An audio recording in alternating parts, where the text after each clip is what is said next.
का, तेरे प्यार का।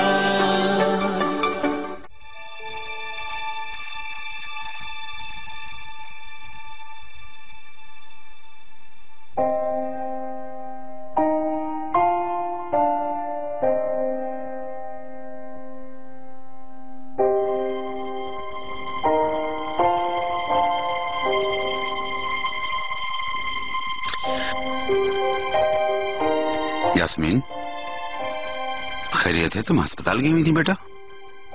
तो आपको पता चल गया? मुझे अफसोस है मिस्टर नजीब, बात करके भी इस बारे में कुछ नहीं हो सकता।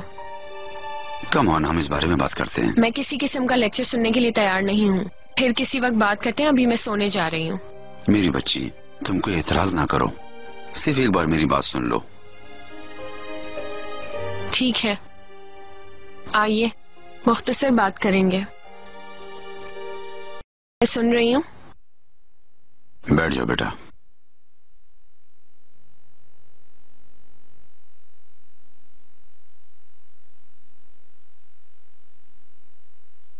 ये लड़ाई झगड़ा और हासादाना रवैया एक तरफ कर देते हैं। पहले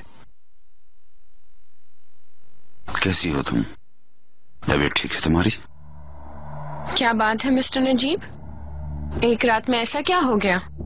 वही वगैरह तो नहीं नाजिल हो गई आप पर? इंटरेस्टिंग, मुझे आदत नहीं है सब की। अल्लाह मदद फरमाए। अपनी जहर उगलती जुबान को 1 मिनट रोक कर मेरी बात सुनो। अगर मैं आपका असली इरादा जान जाऊं तो शायद कुछ रिलैक्स हो जाओ मिस्टर नजीब। मालूम है, वैसे आज तक आपका किसी ऐसे इंसान से यकीनन पाला नहीं पड़ा होगा।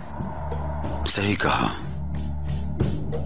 मैं अभी तक तुमसे प्यार नहीं कर सका, मगर मैं कितना भी नजरअंदाज कर दूं, आखिर तुम मेरे पोते या पोती की मां बनने वाली हो, हम चाहें या ना चाहें। मगर इस बच्चे ने हमें बॉन्ड कर दिया है।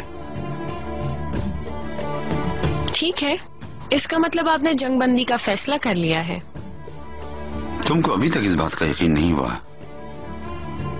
मगर इस बच्चे से मेरा भी खून का रिश्ता है। इसी वजह से इस बच्चे की पैदाइश तक हर सूरत में इसकी हिफाजत, तंदुरुस्ती मुझे दरकार है। यास्मीन बेटा, इसीलिए इन हालात में तुम्हें एक माँ की तरह सोचना होगा। मैं उम्मीद करता हूँ तुम मेरी बात समझ रही होगी।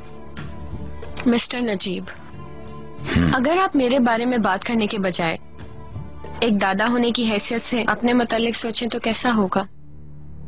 मसलन चिनार को उस नाकारा औरत से अलग करवाएं और मेरा बच्चा अपने बाप के साथ जिंदगी गुजारे। वरना आपसे मेरी ये रिलेशनशिप ज्यादा अरसे नहीं चल पाएगी मिस्टर नजीब। इतना ही कहना है मुझे।